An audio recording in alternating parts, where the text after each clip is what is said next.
আসসালামু আলাইকুম। টুম্পা 7 থেকে আমি টুম্পা আছি আপনাদের সাথে। আজকে আপনাদের সাথে শেয়ার করব কাঁঠালের বিচি দিয়ে কলমি শাকের তরকারি রেসিপি। এখানে আমি কিছু কাঁঠালের বিচি কেটে ধুয়ে সিদ্ধ বসিয়ে দিয়েছি। আমি এখানে দিয়ে দিলাম হাফ টিস্পুন বেকিং সোডা। আমার কাঁঠালের বিচিটা সিদ্ধ হতে একটু টাইম নেয়, এই কারণে আমি এখানে হাফ টিস্পুন বেকিং সোডা দিয়েছি যাতে কাঁঠালের বিচিটা তাড়াতাড়ি সিদ্ধ হয়ে যায়। আমি এখানে দিয়ে দিলাম হাফ টিস্পুন হলুদের গুঁড়া, দিয়ে দেব আমি এখানে সামান্য লবণ।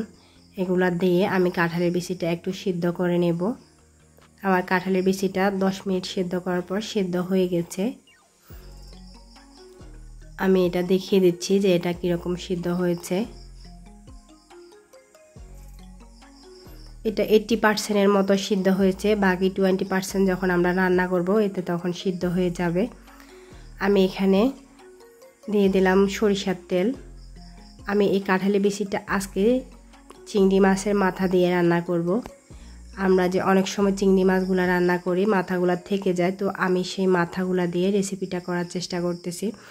এখানে আমি চিংড়ি মাছের মাথাগুলোতে একটু হলুদ আর লবণ দিয়ে এটা আমি একটু সরিষার তেলে হালকা ভেজে নেব। অনেক সময় হয় কি আমাদের চিংড়ি মাছগুলো খাওয়া হয়ে যায়, মাথাগুলো কোনো কাজে লাগে না, তো মাথাগুলো দিয়ে তরকারি রান্না করলে কিন্তু অনেক ভালো লাগে। তো মাছগুলোর মাথাগুলো যদি না ফেলে দিয়ে আমরা এভাবে একটু রান্না করে খাই, অবশ্যই ভালো। এই রেসিপিটি অনেক ভালো হয়েছিল কাঁঠালের বিচি দিয়ে। এটা আমি চিংড়ি মাছের মাথা আর কলমি শাক দিয়ে করেছি। এখানে আমি দিয়ে দিলাম আবার 2 টিস্পুন সরিষার তেল। আমি সরিষার তেলটা ব্যবহার করি, যে যে তেলটা ব্যবহার করেন অবশ্যই সেটা ব্যবহার করার চেষ্টা করবেন। আমি দিয়ে দিলাম এখানে 2 টিস্পুন রসুন, এটা আমি একটু থেতো করে দিয়েছি। এখন কাঁঠালের সিজন, আমরা চাইলে কাঁঠালের বিচি সংরক্ষণ করে রাখতে পারি। আমি যেভাবে কাঁঠালের বিচি সংরক্ষণ করে রাখি সেই টিপসগুলো আপনাদের সাথে শেয়ার করার চেষ্টা করব। আমি এখানে দিয়ে দিলাম কাঁচা পাকা মরিচ, এগুলো কাঁচা মরিচ একটু লাল হয়েছে, 4টি দিয়ে দিলাম আমি কাঁচা মরিচ। এখন দিয়ে দিব আমি এখানে যে শাকগুলো আমি কেটে রেখেছি, এটা কলমি শাক, এটা আমি কেটে ধুয়ে পরিষ্কার করে নিয়েছি। এটা 2 আঁটি হবে হয়তো, যাই হোক আমি এটা ঠিক পরিমাপটা জানি না। তো আমি এখানে দিয়ে দিলাম কলমি শাকগুলা, দিয়ে আমি একটু নেড়ে দেব। দিয়ে দিলাম এখানে সামান্য লবণ যাতে শাকের পানিটা বের হয়ে যায়। আমি এখানে দিয়ে দিচ্ছি ছোট চিংড়ি মাছগুলা ব্লেন্ডারে পেস্ট করে এর আঁশটা ফেলে দিয়ে পানিটা দিয়ে দিচ্ছি। এই পানিটা দিলে শাকের টেস্টটা অনেক বেড়ে যায়, এটা একটা স্মেল আসে। আমি এখানে দিয়ে দিলাম 2 টিস্পুন হলুদের গুঁড়া, 1 টিস্পুন দিয়েছি মরিচের গুঁড়া। মরিচটা খুব বেশি ব্যবহার করতে হয় না শাক তরকারির ভিতরে, আমি এমনি এখানে কাঁচামরিচ ব্যবহার করেছি। আমি দিয়েছি এখানেও যে চিংড়ি মাছের মাথাগুলো ভেজে রেখেছিলাম সেগুলো, আর যে কাঁঠালের বিচিগুলো আমি সিদ্ধ করে রেখেছি সবগুলো আমি এখানে একসাথে দিয়ে দিলাম। সবগুলো আমি একসাথে একটু মিক্স করে নিচ্ছি। কাঁঠালের বিচিটা আপনারা চাইলে এটা কেটে ধুয়ে আমি যেরকম করে সিদ্ধ করেছি পরিষ্কার করছি এরকম সিদ্ধ ছাড়াও ডিপ ফ্রিজে রেখে দিতে পারেন। তবে সেক্ষেত্রে আমি দেখেছি এটা পরবর্তীতে রান্না করলে সিদ্ধ হয় না, ভালো একটা গন্ধ আসে না। আমি এটা এখন শাকটা ঢেকে দিলাম। শাক ঢাকলে নাকি এমনি একটু কালার নষ্ট হয়ে যায়। আমি যেহেতু এখানে বেকিং সোডা ব্যবহার করেছি আর চিংড়ি মাছের যে ব্লেন্ডার করা পেস্টটা দিয়েছি, এই কারণে আমার শাকটা আর এটা কালারটা নষ্ট হবে না। তো আমি ঢেকে একটু রান্না করে নিচ্ছি। আমি লবণটা চেক করে নিচ্ছি, আমার কাছে মনে হয়েছে যে লবণটা একটু কম, আমি আর একটু লবণ দিয়ে দিলাম।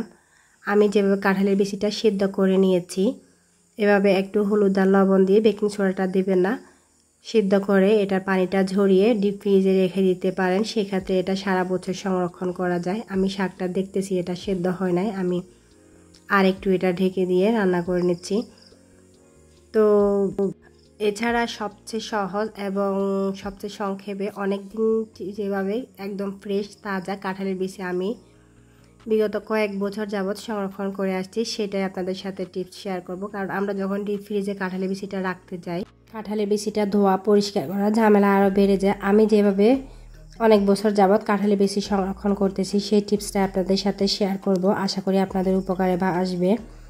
রেসিপিটি ভালো লাগলে লাইক কমেন্ট শেয়ার করবেন, সাবস্ক্রাইব করে চ্যানেলের পাশে থাকবেন। এই যে আমি চিংড়ি মাছের মাথা দিয়ে কাঁঠালের বিচিটা রান্না করেছি, এভাবে রান্নাটাও কিন্তু খুব ভালো হয়েছিল, আপনারা অবশ্যই ট্রাই করবেন। আমার চ্যানেলে কাঁঠালের বিচির আরও অন্য রেসিপি আছে, চাইলে আপনারা দেখে নিতে পারেন। আমার কাঁঠালের বিচিটা হয়ে গেছে। আমি কাঁঠালের বিচিগুলোকে শুকিয়ে নিই। আমি যেটা করি, আমি কাঁঠালের বিচিগুলোকে ধুয়ে পরিষ্কার করে ভালোভাবে শুকিয়ে নিই। শুকিয়ে একটা পলি ব্যাগে করে পলি ব্যাগের মুখটা বন্ধ করে নর্মাল ফ্রিজে রেখে দিলে এটা 5-6 মাস 7-8 মাস পর্যন্ত ভালো থাকে। কাটাকাটির কোনো ঝামেলা করা লাগে না। যখন ইচ্ছা তখন বের করে হাতের কাজ কম থাকলে কেটে ধুয়ে তখন রান্না করে নেওয়া যায়। যদি পানি থাকে অবশ্যই কাঁঠালি বেশি নষ্ট হয়ে যাওয়ার সম্ভাবনা থাকে, দেখে নেবেন অবশ্যই মাঝে মাঝে কোনো নষ্ট হচ্ছে কিনা। ধন্যবাদ সবাইকে, আল্লাহ হাফেজ।